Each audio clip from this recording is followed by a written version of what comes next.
This edition of MacVoices is sponsored by Casper, the makers of obsessively engineered mattresses at shockingly low prices. Take $50 off your very own Casper mattress by visiting casper.com/MacVoices and using the code MacVoices. And by Atlassian, the makers of Jira, Confluence, HipChat, and Bitbucket, helping teams everywhere team up to create what's next. Visit Atlassian.com to learn more. Welcome to Mac Notables on MacVoices. This is a talk of the Mac community. I'm Chuck Joyner. Folks, I'm back from Alt Conference and WWDC in San Francisco, where I got to see live and in person Mr. Ted Landau. Ted, it was great to see you then. It's great to see you now. And I got to see you. Yeah. Well, I'm sorry about that. But yeah, you decided to do a little party going. A single party. A single party. Yeah. No, I didn't attend WWDC as I know you didn't either, but only because I live a short distance away. I came in for the party where we met. Yeah, well, that was good. That was good. It's always good to see you, and we got to see some old friends and meet a few new ones. At least I met some new ones, and so it was a very good trip. I didn't meet anybody new. No, nobody new. Just old friends and strangers. Not even on BART on the way over? No. Okay. Just thought I'd ask. Yeah. So I thought we really haven't done on MacVoices a wrap-up of the announcements. Mm-hmm. And I don't know that we want to do a full wrap-up. I think that's probably been done to death. Mm. But on the other hand, it's a little over a week later now as we record this. And so I'd like to think that maybe we have a little better perspective instead of having our nose just crammed up against the announcements and trying to regurgitate them as fast as we can. So I'm kind of curious, what did you take away from the keynote as the high points or as an overall theme, or just what did you think? Well, clearly the emphasis, as it should have been, was on software. It's worth stating again, this is a developers conference, not a media event, and what developers care most about is writing software, because that's what developers do. And so showing Apple software and how Apple software will help them as developers to write their software is a key thing, and that was the emphasis. Along the way, you get to see a peek at the software that Apple is going to release this fall with presumably new hardware. Certainly a new iPhone. And I thought it was a particularly good year for that. I mean, some years Apple reveals what they're going to do with the new software, and you say, well, that was nice, but I'm looking forward to this, what the hardware is going to be. This year, I was really quite excited with all the software changes. And at the top of the list was clearly the Apple Watch. As someone who owns an Apple Watch, I guess that wouldn't be so exciting if you don't own an Apple Watch or were thinking about buying one. But as someone who's worn one now for about a year, seems just a little over a year that I got one. It's like getting a whole new watch. It's like getting Watch 2.0 without having to buy new hardware. The much faster load times for apps will be tremendous. The redesign of the dock, getting rid of that stupid Friends thing with the second button that I never once used, and getting something that might actually be useful. The new ways that it works with the Mac, where you can use Apple Pay and log into your computer directly from your Apple Watch. The ability to type your own messages now instead of just having to tap on an automated reply. It was. I thought it was really great. Even the 911 thing seemed kind of cool. So I hope that I'll never have to use it. And so that was good. In terms of the rest, some good stuff, less so. I think the single sign-on for Apple TV, and it's apparently for iOS devices as well, will be a tremendous boon for people like me who are on several. It's so annoying. It's especially annoying when you. Not only every time you sign into something new, you have to go through this whole activation procedure again, but then it seems like every 2 or 3 months, the things that you've activated decide that it's time to reactivate them again. Usually at some critical moment when you have company over and you want to show something in a hurry. Of course. Right. And so if it's not quite clear how it's all going to work, but boy, if this new thing can eliminate all those hassles, that would be tremendous as well. The iOS the amount of time they spent on the Messages app and all the new things that Messages could do, the invisible ink, the background graphics, and all that stuff, I had mixed feelings about. Mixed feelings about as an aging baby boomer. I guess is one way to put it. That those were all, I was impressed with the technology, and I think it's great, and it's probably competitive because I know there are other platforms that have some similar features. But I'm thinking, I'm not a big text user, unlike some people. I do text, but certainly I can't imagine that when I do text people, it's going to be important that I have invisible ink. That's not the people that I text aren't going to care about that. And so a lot of the changes seem designed for someone other than me, which is perfectly fine. I'm not so egocentric to think that if there's a change that doesn't affect me, that means it's a bad change. But it isn't something that I and I imagine a lot of people who are like me are going to necessarily care about. And it shows, I think, Apple's increasing. It's evidence for Apple's increasing emphasis on the consumer end, which is not a surprise at this point. But the idea that these devices, are targeted for geeks and power users and stuff like that, that might have been the case years ago. That's gone, probably never to come back again. Apple is seeking the broadest possible audience, and the millennials and 20-somethings are a big audience, and that's who they're targeting with that stuff, and that's fine. If it helps sell products for them, I'm sure they'll be happy. I did like some of the changes in maps that were in iOS, the built-in Uber stuff, and a couple of other things. It looks, it was a time when the Maps app first came out, that it was so poor that people were wondering who was going to use it. And now, people use it more than the Google Maps app on an iPhone. And I think Apple's app, can't even say it, Apple's Maps app is just going to continue to improve. So pretty good for iOS 10. The redesign of the interface for Apple Music looks all good. Apple Music was a confusing mess to begin with, and anything they can do to make it clear what's going on will be all to the better as far as I'm concerned. What else? Mac OS 10 Sierra, or now just no OS 10 anymore, just Mac OS Sierra.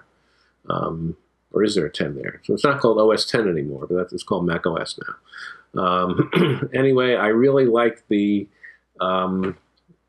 integration of the different devices, especially the copy and paste across devices now seemed really cool, and many times that I'll want to use that. The ability to see your desktop on other devices, your iPhone, your iPad, whatever, really cool. I'm looking forward to that. And the introduction, getting away from those platforms now, the introduction of a version of Swift for young people to program, that looked pretty cool too. I'm going to try that out. Maybe I'll teach myself programming with that. It doesn't look like you have to be 10 years old to take advantage of that. And my more long-range thought there was that maybe this is the introduction of something really seems to me critical, which is the ability to develop full-fledged iOS apps on an iOS device, which currently you can't do. Years ago, not years ago, it sound like decades ago, but a few years ago when the iPad first came out and people were talking about will iPads and iPhones eventually replace the Mac, is the Mac going away altogether? One of the issues that, of course, kept coming up was, well, you can't completely get away from the Mac because you need a Mac to write iPhone apps, if nothing else. And with this new Swift app, it may be the beginning of a way to make iPhone devices, iOS devices, iPads, iPhones completely independent of Macs. And whether that means Macs go away or not, I don't think it means Macs are going to go away personally. But in any case, I think that's a good thing. And what else? Well, that's basically. There was also this afterthought of the file system. I say afterthought because it wasn't mentioned at WWDC, but it became apparent in some of the documentation that was released afterwards, that Apple in 2017 is coming out with a whole new file system to replace HFS Plus, which I also think is a great thing. It's a whole other subject that I'm not going to get into now. That could be the whole rest of the session if we went into it, whole rest of the podcast. But it did at first make me think, what is that? Especially because they said it's going to be the same on all devices scaled across, from the Apple Watch to the Mac. And I said, well, does that suddenly mean that all the operating systems are going to look alike? Does that mean that suddenly a Mac is going to look like an iPhone? Are we going to get touchscreen Macs? What is it? And then it occurred to me, no, it doesn't really necessarily mean that. That was a sudden reaction that I overreacted, because really, that's really what we have now. Basically, the iPhone, the Apple TV, all those devices are using a variation of OS X. And they don't look all the same. And so I don't see any reason why it can't be any different when this new one comes around. This edition of MacVoices is sponsored by Atlassian, the makers of Jira, Confluence, HipChat, and Bitbucket, helping teams everywhere team up to create what's next. Visit Atlassian.com to learn more. Today, I want to tell you a little more about Atlassian's project management software, Jira. With Jira, you and your team stand a much better chance of shipping your software on schedule because you will have a clear, detailed understanding of where your project is at any given time in the development stage. Create user stories and issues, plan sprints, and distribute tasks across the team. Prioritize those tasks so everyone can see them, and make sure everyone is on the same page with the real-time visual reporting. You can choose a workflow within Jira or create your own, since your project is unlike anyone else's, right? That's the beauty of Jira. It can be used the way you want to use it, not the way someone else thinks your project should be organized. Of course, Jira integrates with Atlassian's other terrific software, including Confluence, HipChat, and Bitbucket, to deliver a full set of services for you and your team. And don't forget about the Jira iPhone app, because not all work gets done at the office. Want to see what Jira can do for you? Visit Atlassian.com and download a 7-day free trial. I think you and your team will be convinced. That's Jira, the #1 software development tool used by agile teams, made by Atlassian. Go to Atlassian.com for more information on Jira and all their great tools for teams, and put Atlassian to work for you. Thanks to Atlassian for their support of MacVoices. I felt like this was a pretty solid keynote. It may not have had a lot of whiz-bang, flashy stuff. It's supposed to be a developer's keynote. I'm not sure that it really is. There was a lot of talk at Alt Conference about the real keynote comes in the State of the Union that afternoon. Mm-hmm. That this has gravitated a little more toward the days of old with the Macworld keynotes. Maybe to some degree. I don't think completely. I sometimes feel sorry for Apple, though, about just how much under the microscope any of these public appearances are. I mean, everything from whose shirt is tucked in to whose shirt isn't tucked in, to the diversity question. What were some of my other favorite? I mean, there were so many little things. Oh, somebody spotted what they think is a text edit app in one of the one of the iOS screenshots. It's kind of amazing the degree to which people analyze this stuff. And I've heard people say this was the most disappointing keynote in a long time. Others said, they thought it was terrific. I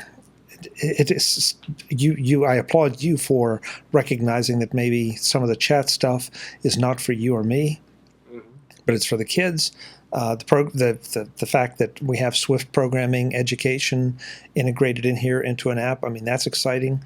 I just felt like it was overall, a very strong keynote. Again, not revolutionary, but certainly good for what it was.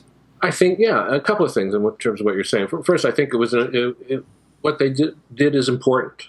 That to just keep coming out with new hardware, no matter how whiz-bang and exciting it is, and relatively speaking, ignore the software end of things, you're going to get people complaining of that. People think the software is buggy, it's not up to date, it's not current, it's not modern, it doesn't have these features, whatever, it doesn't work.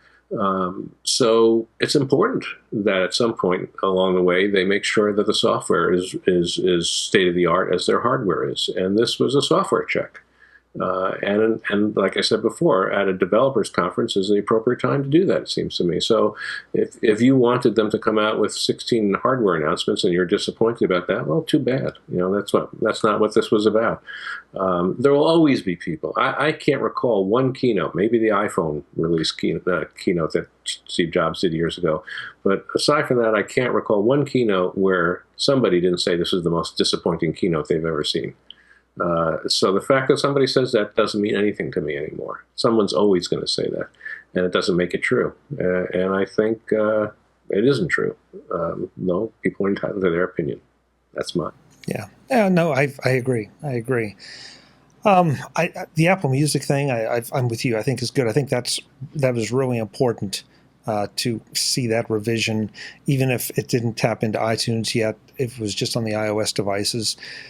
Because that does seem to be where a lot of people consume. I'm not about to say a majority of their music, but a high percentage of their music. So maybe that, and it probably was also easier to retool that instead of trying to retool all of iTunes. Yeah, I'll wait and see. I really like the new design. Visually, it looks so much nicer and so much clearer than what they had before. Whether it really eliminates all the confusion that people, including myself, have when they try to navigate Apple Music remains to be seen. Once I try it out, I'll know that better. I'm not going to actually, even though I'm a developer, I paid my $100 a year and could get the developer previews.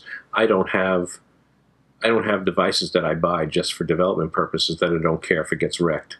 And so I don't put the developer version stuff on my hardware, generally speaking. I'll wait at least until the public beta comes out, and maybe then I'll try it. So as of now, I haven't looked at the stuff other than what I've seen on the screen.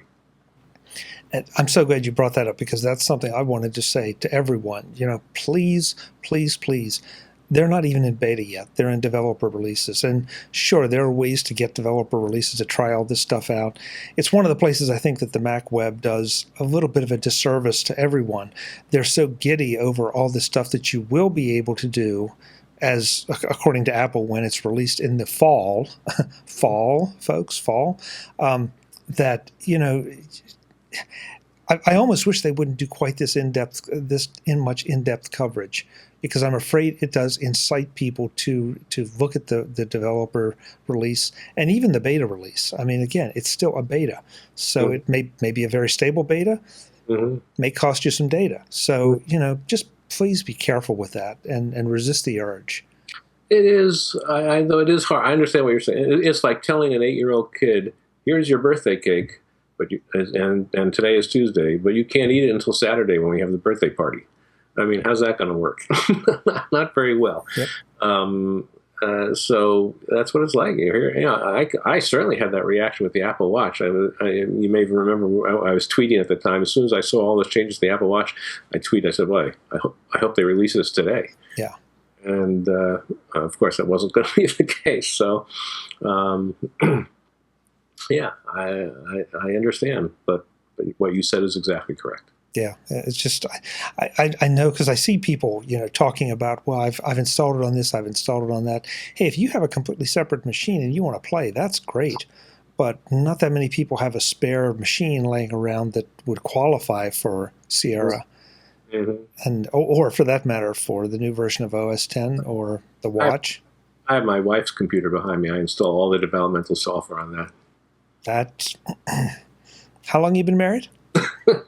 Not that long. How long do you plan to be married? I can say that now because she's not home. Yeah, and she never watches the shows, so you're safe. Okay, so I want to go back to the Apple Watch for a second, because that too has garnered a lot of discussion about should Apple have ever released WatchOS 1 and WatchOS 2. This seems like the way it should have been.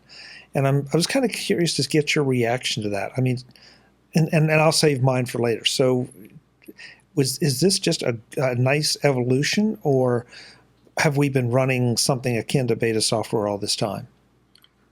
Well, my immediate reaction to that is, who cares? I mean, it's a silly question as far as I'm concerned. Yes, Watch OS 2 is going to be a lot better. Right? They already have 2 already. Whatever it's called, WatchOS 3. Yeah, 3 is going to be a lot better. you could almost look, it's so much better that you could almost look at what we've been working with as a quote unquote beta version. Though I don't look at it that way. In fact, it's not a beta version. If beta means potentially unstable because of all the bugs that are in it, then it's not a beta version. I mean, I've been using the watch, like I said, for over a year now, and I can count on my watch hand how many times it's crashed or had significant problems. It's worked practically flawlessly the whole time I've owned it. So it's not a beta. It just, the design has changed. Well, so what? The design of OS 10 is a lot different than it was 10 years ago. More than 10 years ago. It's a lot different than it was 10 years ago, a lot even more different than it was 15 years ago. I mean, was Apple supposed to wait until 2010 to come out with the first version of OS 10 because that was a lot different than the one they came out with in 2001? I don't know. It seems silly. Yes, you want the products to keep getting better. And so this is a lot. Instead of complaining about the fact that this current version isn't as good as you want it to be, applaud the fact that next year's version is going to be the version you want it to be. Why be so negative? I'm glad to hear you say it because that's the way I feel. I feel like, all right, Apple did some learning, Apple did some evolving. I think there's something to be said for the logic of taking things like a dock of some kind and putting it on the watch so that your favorite apps are easily accessible. I think they tried one metaphor and found out that maybe it wasn't as well received by the majority of people as it could have been, and so they're trying a few other things. I also think they had to gain a lot of information and wisdom about how all those people were using their watches, what they were using them for, and how. Absolutely. I mean, that was the other point I was going to make, is how a lot of the changes are a result of feedback from users. How is Apple going to get that feedback if they never came out with an Apple Watch to begin with? It's not going to happen. Yeah. And your point about the stability of the watch, I think, is spot on. It's funny how that gets overlooked. Everybody's like, oh, it's so slow. Oh, I have to wait 5 seconds for my app to load and launch. And it's like, well, okay, it would be nice if it's not faster, but as far as stability, I think I've run out of battery life maybe once in the last year, and that's because I probably wasn't paying attention and forgot to charge it one night. But other than that, it's been a very positive experience, and I don't understand why we have to look ahead. We look back and say, well, this is the way it should have been back then, instead of recognizing that it did need to be an evolutionary product. Yeah, I mean, I don't want to sound too cynical, but I think they're just people that start with a mindset that says, well, what can I say that's negative?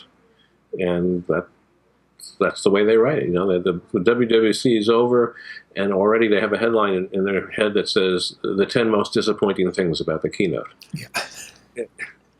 And they can only think of 3, and so they spend the next hour thinking of 7 more, and then they write the article. I mean, there are people that do that, I'm convinced. Yeah.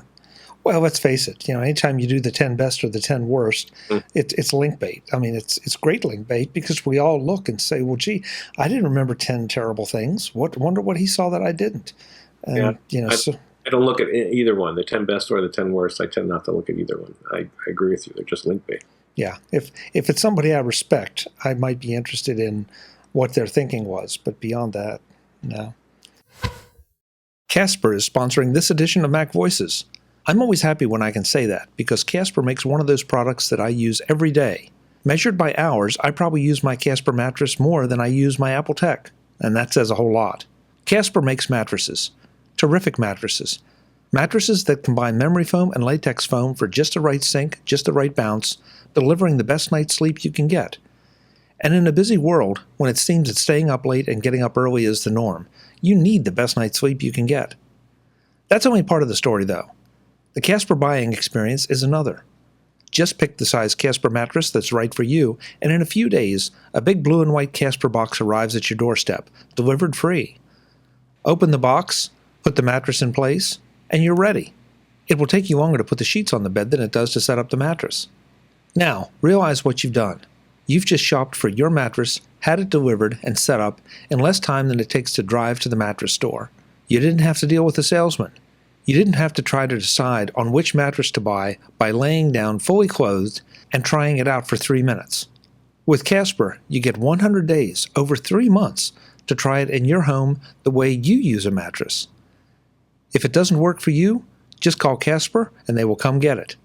But I really doubt that you'll make that call because you're going to love the Casper experience. Right now, you can visit casper.com/MacVoices to pick up your King for $950, Queen for $850, Full for $750, and Twin for $500.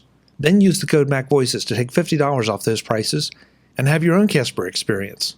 Nothing to lose, everything to gain. Thanks to Casper for their support of MacVoices. How about Sierra?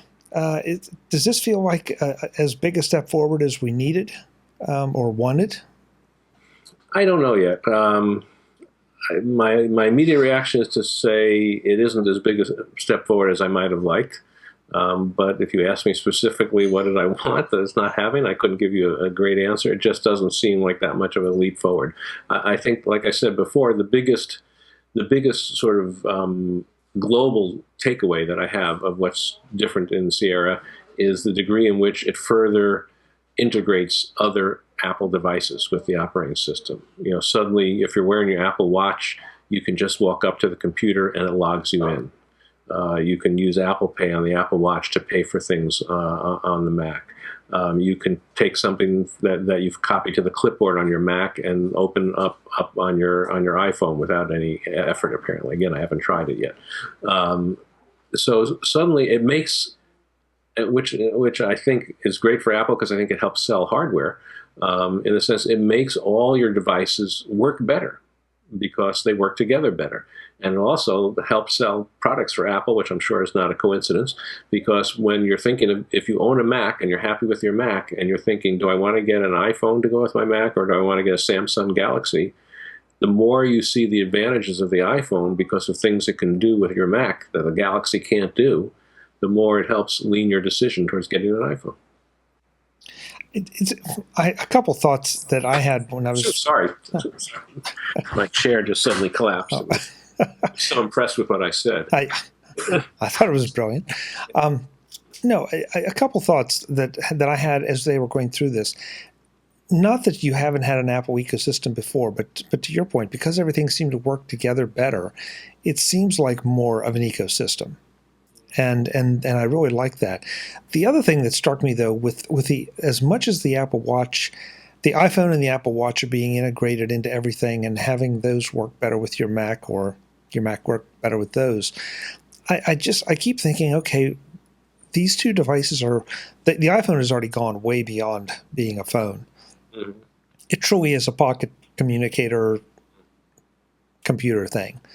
But now the watch feels to me like it's also starting to slide into that class, that it's no longer just a watch that does some interesting apps and delivers some information, but it's going to be part of something larger, and we're just starting to see the first steps with the integrated or with the unlocking of the Mac and some of those things. Yeah, and I think it's also it's also good. One of the backing up my language here a little bit, one of the articles I read around the time of the WWDC tried to make a case, somewhat successfully, not totally, that a key difference between Apple's approach and, say, Google or Amazon's approach, but I think particularly Google, is that because of Apple's emphasis on hardware, Google doesn't really make a lot of hardware. Because of Apple's emphasis on hardware, they tend to view their software as device-specific. There's Siri on your iPhone, there's Siri on your Mac. They don't necessarily work the same way. Things you can do with Siri on your Mac, well, there isn't even Siri on your Mac until Sierra comes out. But the things that you'll be able to do with Siri on your Mac are not the same as you can do with Siri on your iPhone and so on. Whereas Google, because of their emphasis on software, tends to view the software service as more universal. They come out with something and it works the same way on every device that it works on.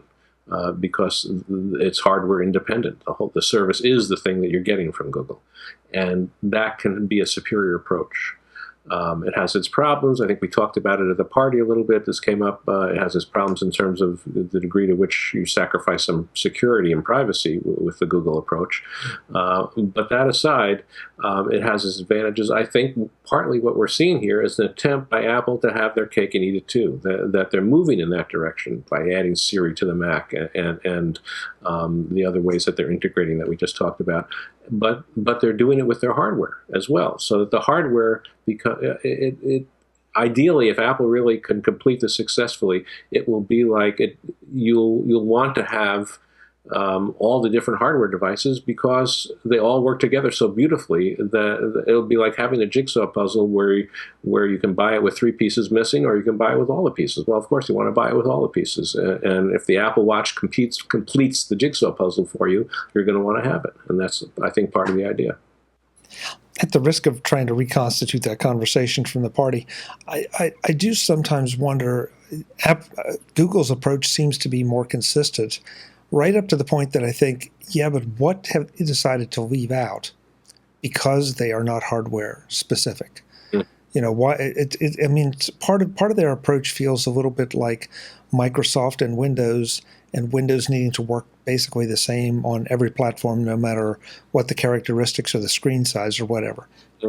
And we can go down that rat hole if we need to, but I don't think we need to, because we're seeing I think they've killed Windows Phone, have they not? Yes, that's. Yeah. So they didn't. They tried to take that interface. They donated the body parts to a medical. Yeah, well, that's probably where it belongs. But that failed because of that approach, and at least that's my opinion, that was why it failed. There may have been other reasons.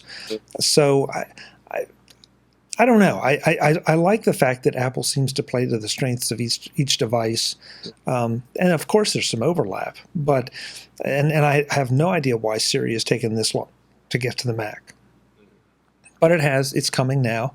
We'll see how it's implemented and what all it is allowed to do with the Mac. And speaking of Siri, I will get one slight digression here. Of all the devices that I bought in the last couple of years, techno geeky tech devices, probably my favorite is the Amazon Echo. And when I talk about this, people say, "Well, there's already an Amazon Echo from Apple. It's Siri on your iPhone. You can just say, 'Hey Siri,' and it's the same thing." And I would argue that's not the same thing for a couple of reasons. It's not ever present. It's not. It's when you're in your house. I should say ever present. It's not. Obviously, the Amazon Echo isn't present when I'm outside of my house, but within the confines of the main floor of my house, it's not just standing ready all the time. The way the Echo is, and more importantly, the Echo is designed as an auditory system. When I think about using Siri on my iPhone, a lot of times you'll get a response that says something like, "Here are some websites I found that might contain the answer you want," and you actually have to look at the iPhone to see the websites, and then you have to tap one of those links to see if it's actually the answer that you want, and so on. So even though you could be saying, "Hey Siri," into the atmosphere, so to speak, ultimately you have to start working with your iPhone for the answer to be useful. The Echo knows that there's no other device that you're going to use. And so anything that you say to the Echo, the answer comes back in a way that's immediately useful, right auditorily and right as you stand. And I think if Apple really wanted to compete with the Amazon Echo, they would need a device that worked in that same way. Okay, I want to come back to the Echo, but just to address the last part of your point, there have been some articles out there that suggest that you will be able to use an old iPad, and I don't think they've said iPhone. They've specifically said iPad, an old iPad, constantly plugged in as the equivalent of an Echo. Which, if that is true, and this is not rumors, I'm not sure what category this falls in. That had some appeal to me because now I've got a beautiful screen as well as the capability. I mean, because for me, the Echo is only an auditory device. Mm-hmm. But if I could call up and say, and I'll be careful here, who or what I summon, or things will happen. But look up the weather for Las Vegas next week. Mm-hmm. Not only could I get a voice response, but maybe I could get a map or a radar picture or something of that nature. So that really struck me as interesting. The other thing about the Echo, and I've got one, and I have to say I love it for what it does, but I'm still trying to find things that really it makes a huge difference for me for.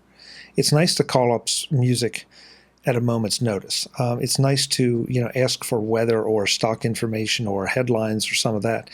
But I think there are a thousand different things now that you can do with it. And I forget now what they've called them. Do you remember?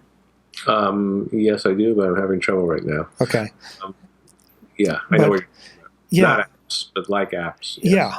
Yeah. But when I go start down that list of 1,000, I couldn't find that many that weren't stock stock Echo apps or stock Echo capabilities that were useful. I mean, I don't need a magic 8-ball on my Echo. Maybe you do, but I don't. No, I don't. And so those things, and it's just like it's great, and people are learning to program with it and all, but I want somebody to show me some real serious uses for the Echo that don't necessarily require me to spend several $100s equipping my house with smart appliances. Well, let me say something positive and negative about that. The negative is that, yes, not only are there a whole bunch of apps, that many of which have limited usefulness at best, but part of the problem is it's hard. It isn't easy to know that they're even available, especially from the Echo itself. And not only that, a lot of them require a special language. The ones that are sort of built into the Echo, you can just say, show me the latest, or tell me the latest weather, and you're done. But the ones that are developed by third parties, you often have to give a special introduction that will say, ask third party name, whatever it happens to be, ask Zilcho software to give me the stock prices or something like that. And if you don't remember that it's Zilcho software, then you can't get that to work. And I actually took to having a crib sheet where on my coffee table in my living room, I have a list of the most common things that I want to ask Siri and the way to ask it, just in case I forget, because some of them are so unique that unless I had a crib sheet, I might easily forget. And that's a real negative.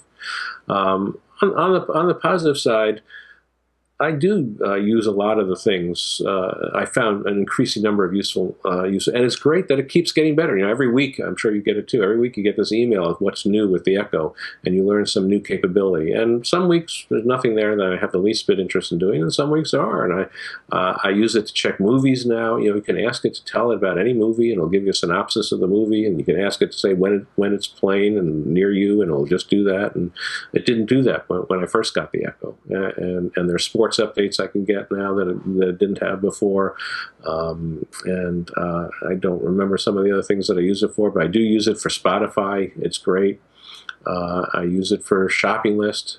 My wife and I interact that way. She can just add something to the shopping list, and I take out my iPhone when I'm in the grocery store, and whatever she said to the Echo is on my iPhone, and that works out great. So I mean, I use it for a timer. I use it for asking it for measuring equivalents for just to check simple facts, and so I'm using it numerous times a day typically.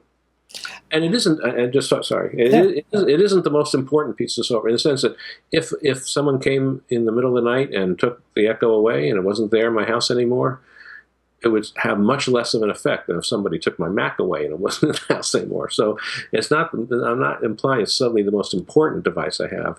It's just been the most enjoyable new purchase that I've made in the last few years. The Mac that I have now, even though it's relatively new, is just an extension of Macs I've owned for decades. So I don't consider it to be such a new thing.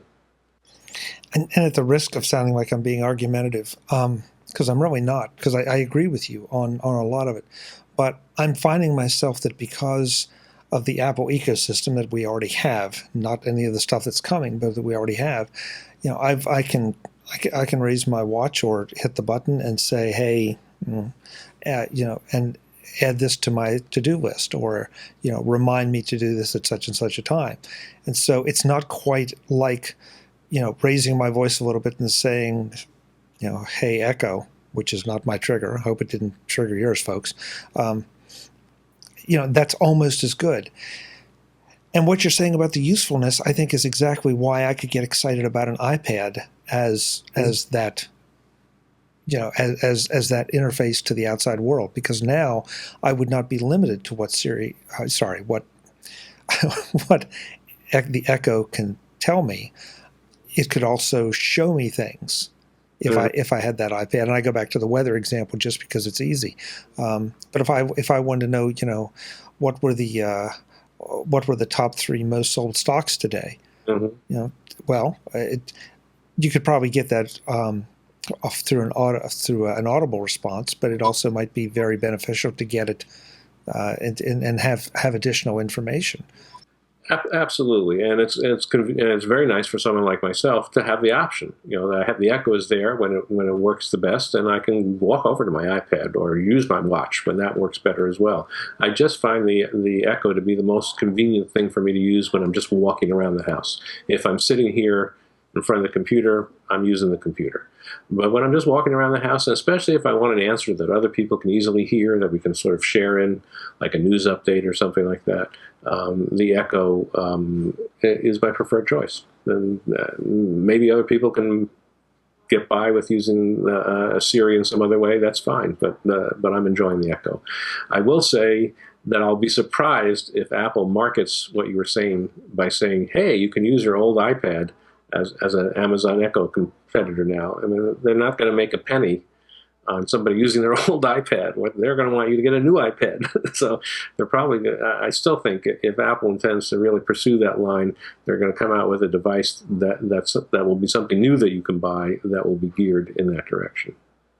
And I would agree with that, but I have this feeling, and boy, folks, this is totally speculative, but I have this feeling that if they do, there's a much better chance that they might integrate it so that if I call out and say, "Hey, look this up for me," that I could maybe choose to have the results displayed on my Mac or my iPhone, as opposed to just having something talk back to me.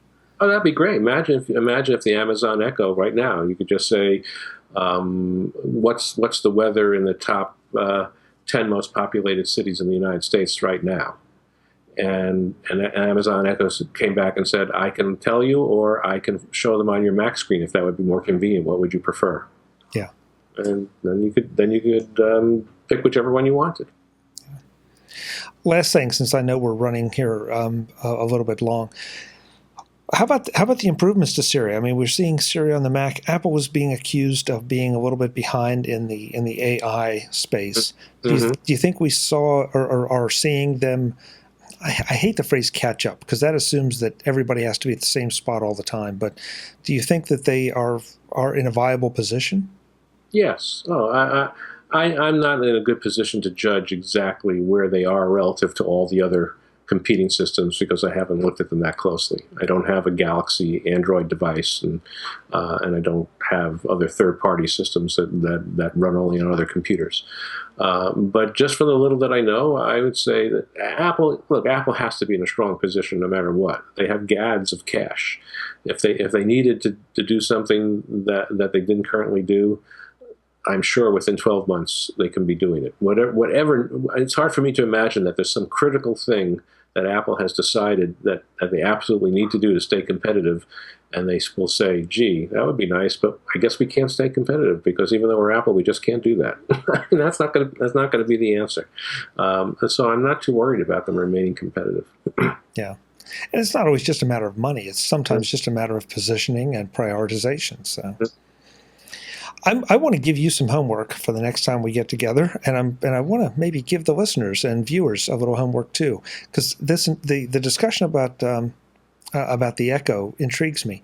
So write a couple articles about what things you do with your Echo for me, just for me, not for anybody else. Just for you. Just for me. Email them to. Okay. And you'll put them in a time capsule.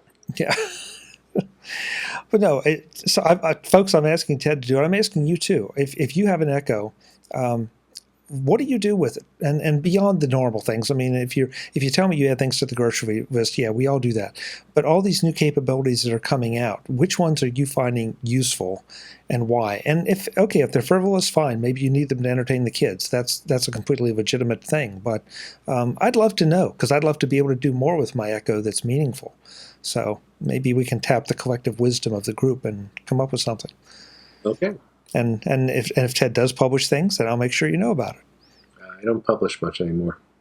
Well, I'm trying to encourage you. I'm retired. You keep saying that. Technically speaking, I shouldn't even be doing this. Well, technically speaking, we're going to keep you doing it. Okay. Ted, it was great to see you out there. It's great to see you now. Thanks so much for the time, as always. I appreciate it, and I'll be happy to do it next time as well. We will. Folks, we're so glad you joined us too. I'm Chuck Joyner. This is Mac Notables on Mac Voices. Back with more soon. Thanks for watching. Visit MacVoices.com for show notes, links to subscribe, and to connect with Chuck on Twitter, Google+, Facebook, YouTube, Vimeo, SoundCloud, the Mac Voices blog, the Mac Voices Dispatch, our weekly newsletter, and on Mac Voices magazine, free on Flipboard that helps you do more with your Apple tech. Advertising handled by Backbeat Media at backbeatmedia.com. Bandwidth provided by CacheFly at cachefly.com.